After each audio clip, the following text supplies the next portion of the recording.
Okay, so today I'm going to give you guys my review of the Minnesota Lynx and the Phoenix Mercury game. So starting off with Napheesa Collier, as I always do. Not her best game, not her best game. One of my GOATs will bounce back. You guys know she's one of my clients. She finishes with 10 points, 5 rebounds, and 3 steals. So hey, at least we got double figures, and at least she got 3 steals. So getting it done defensively. And I will say, Napheesa Collier's defense on Alyssa Thomas was super impressive this game, okay? There was this one where she was just swarming her all over her, able to force her into some turnovers and making her have to pass the ball. But her defense on Alyssa Thomas, I thought was really good this game, okay? So I have to say that she was making a difference, even though the shots weren't necessarily going in. That defense was really good, and we got to talk about that in Napheesa Collier's defense. From the field, 44.4% from the field. Not great, 4 of 9. She made a 3, which is great. Missed a free throw, which she missed a free throw a few games ago, and I forgot to talk about this, but she made, 54 free throws in a row. So to miss one, very shocking for her, but, you know, it's fine, whatever, she'll get it back. 3 fouls, 50.6% true shooting. Like I said, she'll bounce back, not her greatest. They could stand to get her the ball more, like I always say, it's the same thing. Seeing her wide open multiple times, and then they want to go and take contested layups, kick out the ball so they can break 3. So they have to do better about that. She had 8 points, I think, in the third quarter, but yeah, they got to get her involved more, I will say that. But hey, at least they were able to win. Continuing on, Kayla McBride, she actually was the highest scoring player today. So, you know, good news, 18 points, 5 rebounds, and 5 assists, and 2 steals. 45.5% field goal percentage, 5 of 11 from the field, 2 of 6 from the 3, made all the free throws, 3 turnovers, and 66% true shooting. Not her most efficient from the field. However, you know, she was able to get some good shots to go. Here's one of my favorites. So this is the move I'm talking about, bro. She was all over her, and Kayla McBride found a way to create separation and get the tough shot to go. That's what I like, her expanding the back because the 3 hasn't been falling. I think she's starting to get back into her groove a little bit more, okay? And she was recently named an All-Star Reserve, which, like I said, she should have been an all-star in the first place, so we'll take it. Looking at Courtney Williams today, Courtney Williams was not good. 12 points, 7 rebounds, and 5 assists. So not a bad stat line, but you look from the field, 36.4 field goal percentage, 4 of 11 from the field, 2 of 3 from the 3, made the free throws, 3 turnovers, and she had some bad turnovers. I think she got blocked once or twice, which, why are you taking shots with people that tall over you? It was giving me shades. And when she tried to take a shot over Camilla, and Camilla blocked that shit, because Camilla's 6'7", like, let's be for real. And just some bad passes, maybe threw it out of bounds, so, you know, have to clean it up. 50.5% true shooting. It was not a good game for Courtney Williams today. It was not. Let's put it that way. Some other plays that I really like. This is Natisha Heideman's shot that she got to go. So that was a really good play. It was a really good play. The ball barely got in. This was a really good play, too. I think Natisha tried to take the shot, missed it, and then I think it was Alana Smith, or it might have been Jessica Shepard, actually, but she tipped it in, so that was a good play. And this was Napheesa Collier's 3, so I love me a good 3. And now looking at everybody else, Alana Smith, 22 minutes, 11 points, 5 rebounds, 3 assists, 66.7% from the floor. At least we're in double figures, I will say that. And another thing that I will say is I thought it was still ironic how Napheesa Collier and Alyssa Thomas both miss layups back-to-back, and then Alana Smith gets a layup. Because one thing about Alana Smith, she's going to blow that layup.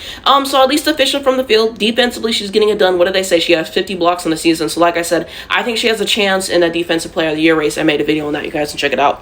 Bridger Carlton, 27 minutes, 5 points, 6 rebounds, 5 assists, 1 steal. I think that says 10% from the field. It could say 100%. Regardless, I need more production consistently from Bridger Carlton. Bridger Carlton will be making 2-3 shots a game, and then the rest of the game, she goes MIA because she just keeps missing shots. She has to get better shot selection. I get Minnesota Lynx is a team that shoots a lot from 3, but can we please drive to the basket more? We need Bridger Carlton to be in double figures every single game. Defensively, she has some good moments, but offensively, I need more production from Bridger Carlton. I need double figures. That is my problem with her.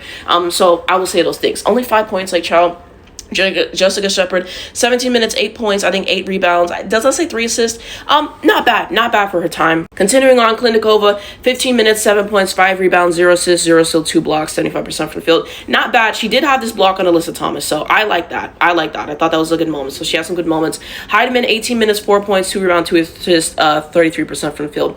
Natisha Heideman needs to do better in her shot selection. There was this play where she was just driving it, and then boom, you get a shot clock violation. And I think Alana Smith or someone tried to tip it in, but it didn't count because you took too long, and just some of the shot selection that she takes continuously. Would like to see her driving to the basket more. Would like to see her kicking it more. She's a good player. She's a spark off the bench. She has some good plays every game. But the decision making at times, like, no, you have to be aware of the shot clock. That's what bothers me. Diamond Miller, 12 minutes, 2 points, 1 rebound, 25% from the field. Not great. Just missing some shots that she usually makes. Hope the next game is better. Kosu, 2 minutes, 2 points, 50% from the field, child. Not bad for the time, and then Carly Samuelson's out, as we know. So now looking at the box score and discussing that. So first quarter I thought for the Lynx was really good, 21-10. Able to force them into some bad turnovers, just playing great defense, putting a lot of pressure. And I thought throughout the whole game we put a lot of pressure on Alyssa Thomas, like I said, especially Nafisa Collier. But just forcing her to have to take tough shots, getting a lot of pressure, making her turn over the basketball. And yeah, she had 5 turnovers this game. So I think that the defense on her and throughout the game really was a big difference maker. But yeah, just able to force them into a bunch of turnovers in that first quarter, able to score more. They weren't shooting well, so first quarter I thought was good. Second quarter, they outscored us 23-16. I think we had a run where we just weren't scoring, and then, just some sloppy moments. So that's what happened there. Third quarter, we were better, 27-16. So yeah, able to make some stuff happen in the third quarter, and then fourth quarter, 17-15. They outscored and everything. So yeah, you see those things. And then the biggest leads, Mercury had a 3 lead in the first quarter. We had a 16 lead in the fourth quarter. So you see that. Continuing on, we look at the runs. So we had a 17-4 run in the first quarter, and we also had a 10-0 run in the third quarter. Sorry for the light, my TV's on. Best player streaks, Williams was 6 and Nafisa Collier with 5. We look at advanced metrics, so head-to-head, they shot 25-70, 35.7%. Not a great shooting day for them. Just missing some easy shots, especially Lisa Thomas. Just missing, easy bunnies at the rim, missing some middies. They take a lot of threes, so it just wasn't great from the shots, the defense as well. We shot better, 29-68. At times, you could have better shot selection, take a little bit less threes, drive to the basket more, pass the ball more in certain situations. But ultimately, we did better than them. From the 3, like I said, they weren't great, 7-26. Especially in the beginning half of the game, it was not good. I think there was a stretch where they started hitting more of the threes, if I remember correctly. But the 3, it was not good, 7-26, 26.9%. We were better, 10-23, 43.5%. Like I said, we're normally good for about 10 to 12 threes a game. So, it's right on track for us. Free throws, 9 of 15, 60% for them. We were better, 11 of 14, 78.6%. Turnovers, 15 to 12. So us having more turnovers than them, I'm kind of surprised, but then I'm not. Multiple times, like I said, Courtney Williams making some bad passes into traffic, throwing the ball out of bounds, everybody, and everything like that. You have the traveling as well, and just some sloppy moments. There's moments where the Minnesota Lynx just play sloppy in games, and usually they get it together, but 15 turnovers, I don't like that. Okay, continuing on. Sorry, there's some background noise. I'll try to edit that out. But anyways, we look at rebounding. So we out-rebounded 49-44, which is good. Out-assisted 21-22, so still pretty close. That's Alyssa Thomas effect. Had the same amount of blocks. Defensive rebounds 37-30, and offensive rebounds 97. So you see that. Continuing on, points in the paint. We did better, 34-30. Fast break points, 12-13. So pretty even in transition, still missing some easy layups and things. Second chance points, they're way better than us, 14-6. So just shows, the offense rebounding. Steals, it was 9-7, and the personal fouls 15-16. Why do I think that the Minnesota Lynx won this game?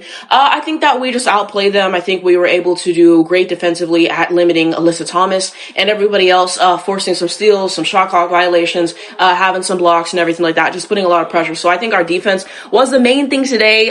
We shot a little bit better. They didn't shoot great. Better coaching, better rotations. Everyone was able to do just enough to kind of make everything happen. I think Kayla McBride having 18 was helpful, and everyone was able to do just enough. We had more from 3.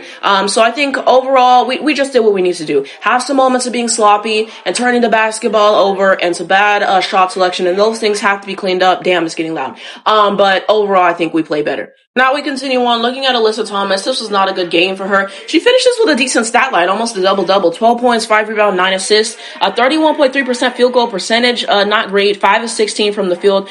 Just missing some easy shots that she would normally make. Just some mid-range jump shots, some easy shots to the rim. There was a shot where she was kind of forced to take a 3 because of the shot clock, and they said she doesn't take threes because she has torn labrums. They're both torn in her shoulders, which is something that I always forget. But the production and still being able to do that with torn labrums, I got to give her that. 2 out of 3 free throws, 5 turnovers, like I said, putting a lot of pressure, making her turn it over. And then 34.6% true shooting. So not her best. I will say those things. I'm sure she'll be back. So there's that. Continuing on, we look at Kalani Brown, 19 minutes, 11 points, 11 rebounds, 1 assist, 1 steal, 2 blocks, 66.7% from the field. Had a few good plays this game. I'll never give her a 10 because of that angel shit. I didn't forget a double-double. Natasha Mack, 23 minutes, 6 points, 13 rebounds, 3 steals, not bad. Already went over AT. DeWanna Bonner, 26 minutes, 11 points, 1 rebound, 2 assists, 1 steal, 41.7% from the field. Not great, but at least double digits. Williams, 9 points, 2 rebound, 3 assists, 33% from the field. La Casa, 30 minutes, 5 points, 2 rebound, 1 assist, 1 steal, 1 block, 28% 40% from the field. Yeah, she was bricking all day. Wickham, 23 minutes, 9 points. I can't see the rest of the stats, but again, another brick fest. And then you see everybody else. So again, no Held, no Copper, no Sabali, no Okoa Makani. So that hurt them. So why did they lose this game? Number one, I think that they really live and die by the three too much, and when the three's not falling, that's a problem. The defensive pressure I thought that we were putting on them was great as told, and everything like that. Shots not being able to fall. Obviously, them not having, Kalia Copper, Satu, Okoa, like that is going to hurt them. So I think those things, we had better coaching, and we were just able to get it done. I thought it was a solid game. I thought that there was some fun plays. I enjoyed myself. So let me know what you guys think below.